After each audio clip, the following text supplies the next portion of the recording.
Buti nga sa'yo. Ay, joke lang. Joke lang. Uy, naiiyak si kuya. Okay lang ba sa'yo? Kahit 2 years ka nang nandigaw, hindi ka pa sinasagot. Alam mo, okay lang, alam mo naman na ang totoo na mamahal, marunong maghintay. Kung ako sa'yo, ayaw ko nang mag-antay. Na'y tinuod nga laki, pre. Hindi, ganon. Isa lang kasi yun eh. Isa lang din yung solusyon na yun. Halimbawa, ngayon ako nanligaw sa'yo. Pwede mo naman ako sagutin ngayon or sa susunod, pero isa lang yung sagot doon. O or hindi lang yun. Ano? Dito na mangyayari ngayon. Dito mangyayari ngayon. Dito mangyayari ngayon. Na merong mangyayari sa inyong dalawa ngayon.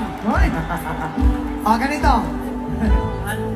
Oo, hindi lang yung sasagutin mo. Yung tanong ko sa'yo.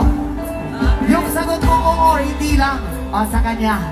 Okay lang. Prank lang naman yan. Ito. Hindi to prank. Ito ang tanong namin. Sa oras na to, Yan. sinasagot mo na ba yung nanliligaw sa'yo, oo, or hindi lang? Na-pressure pa.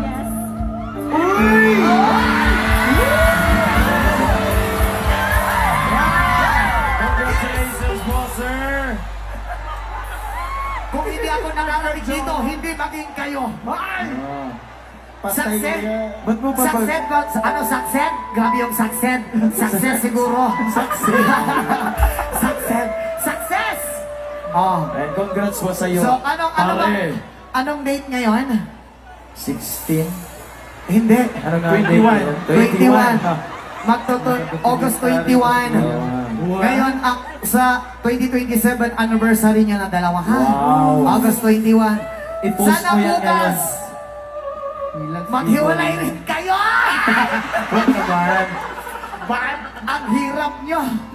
Ang hirap kapag ganito, no? Yung kinikilig ka sa relasyon ng iba. Hintayin pa tayo ni ate para Ngayon, ma'am, sagutin si kuya. gusto sana kitang idonsuleta, kaso sinagot mo na ayaw. Respetuhin ko po si kuya. Congrats. Nalarespeto ko si kuya, ma'am. Kasi, hindi kuya, kasi ngayon lang kayo naging kayo eh. Tapos, ganito ang mangyayari. Respetuhin ko po kayo dalawa. At pasensya na po, hug na lang po kita, ha? Ayos. Wala bukas. Stay strong sa inyong dalawa. Sana aabot ang relasyon nyo hanggang bukas. Ayan. Sana maging kayo na hanggang buhay. Kuya,